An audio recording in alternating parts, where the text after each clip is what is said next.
अम्मी मुझे तो लग रहा था कि शराफत चचा मुझे मना नहीं करेंगे और फौरन शिफ्ट हो जाएंगे यहाँ पर, लेकिन उन्होंने ऐसा नहीं किया। कहने लगे कि कुछ दिन बाद बताऊंगा, फौरी फैसला नहीं कर सकता। मगर क्यों, वो क्यों शिफ्ट नहीं हो सकता है? इसलिए कि शराफत साहब खानदानी है, बुर्दबारी उनकी फितरत में है। वरना आजकल का जमाना, मतलब 2-4 मुफ्त के पैसे मिल रहे हो, कौन रुकता है। और उन्होंने बिल्कुल ठीक किया है, वो फौरन कैसे हाँ कर सकते हैं। मैं चाह रहा था कि आप उन पर जोर डालें, वो आपको तो मना नहीं करेंगे। तो उनके यहाँ आने पे इतनी दिलचस्पी क्यों ले रहे हो? कहीं अभी तक उनकी भांजी में तो नहीं इंटरेस्टेड? मैं आप भी हद करती हैं, ऐसी कोई बात नहीं है। और मैं तो वैसे भी भूल गया था, लेकिन आपको अभी तक याद है। भला एक शादीशुदा लड़की में मैं क्यों इतना इंटरेस्ट लूंगा? उस वक्त बस एक आमी सी बात थी। और इसलिए कि तुम्हारी जल्दबाजी और जिद्दी तबीयत से बहुत आदी हूं मैं। मुझे लगता है कि अब तुम चेंज हो गए हो। I'm really happy about it. बस तुम्हारी शादी करवा दूं ना, सुख का सांस लूंगी मैं। अम्मी प्लीज, ये कुछ महीनों के लिए आप मेरी शादी के बारे में सोचना छोड़ दें। इतने सारे प्रोजेक्ट्स हैं मेरी टेबल पे इस वक्त जो कि मुझे देखने, मुझे उस पर प्लीज फोकस करने दें आप। आपको पता है इतने अरसे में कोई भी नया कॉन्ट्रैक्ट नहीं मिला, तो ये जितनी भी प्रॉब्लम्स है पहले मैं इनको सॉल्व कर लूं, फिर देखते हैं ना। प्लीज। अस्सलाम वालेकुम। शराफत साहब आइए, बैठिए। वालेकुम सलाम। शुक्रिया। सब खैरियत है? मुझे फारिस कह रहा था कि आप अभी यहाँ नहीं शिफ्ट होना चाहते। मुझे तो लगा कि हम दोनों के लिए यही बेहतर होगा, या कोई और वजह है? अब आपसे क्या छुपाना, असल में मेरी भांजी मेरे साथ रहने आ गई है। मियाँ बीवी में कोई रंजिश है, तो मैं चाहता हूं कि पहले ये मसला हल हो जाए। अम्मी मैं जरा एक इम्पोर्टेंट कॉल कर लूं।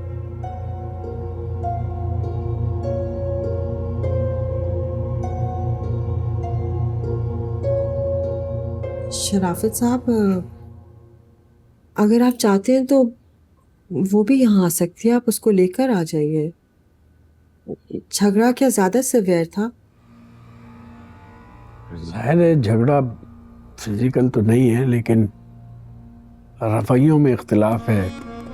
आप जानती हैं जुनैद तो काफ़ी माकूल लड़का है, लेकिन हमारी भांजी को अदम बर्दाश्त का मसला है। बहुत छोटी छोटी चीज़ों पर तनकीद करती है। जाहिर है नाचाकी हो जाती है, तल्ख कलामी भी हो जाती है। बस यही है, अजीब सी परेशानी सर पे आ गई है।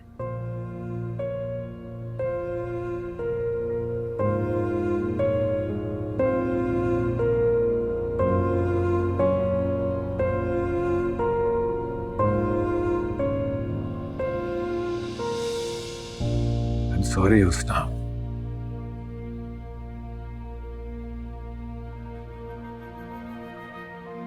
इस तो यकीन ही नहीं है और मुझे समझ भी नहीं आ रही कि मैं तुम्हारे दुख में कमी कैसे है।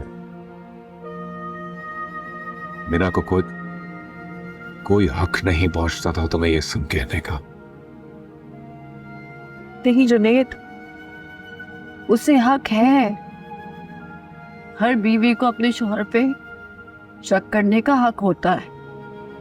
जब तो उसने मेरा लिहाज नहीं किया, साफ साफ कह दिया कि अब तुम मेरे घर मत आना। उसे लगता है कि मैं जान के तुमसे करीब आने की कोशिश करती हूँ।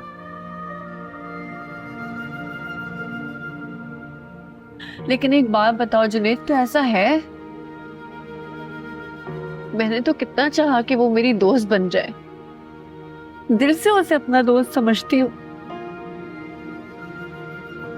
लेकिन वो मुझे अपना दोस्त नहीं समझती, बल्कि मुझे अपना दुश्मन समझती है।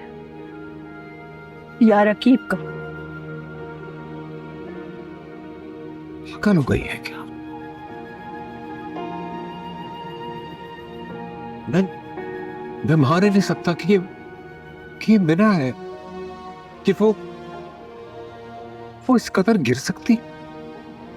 तुम मान नहीं सकते? तो तुम्हें क्या लगता है कि मैं झूठ बोल रही हूँ? मैं जानकर अपनी बदनामी कर रही हूँ।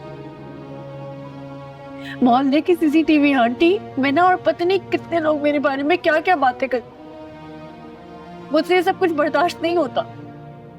और अगर तुम्हें यकीन नहीं आ रहा तो भाई ठीक है, मेरा यहाँ बैठने का भी कोई फायदा नहीं है। रुको, आराम से। हुसैन आरा, बैठो, आराम से बात सुनो।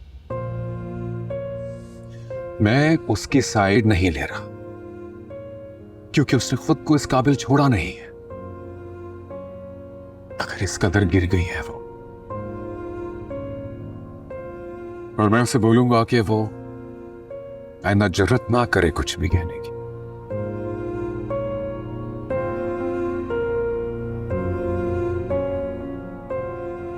एहसान होगा तुम्हारा, लेकिन बात तरीके से करना। उसको ये नहीं लगना चाहिए कि मैंने उसकी शिकायत तुमसे की है, वरना उसका शक यकीन में बदल जाएगा,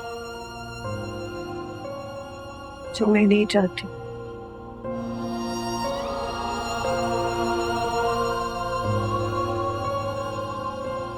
कॉफी पियो।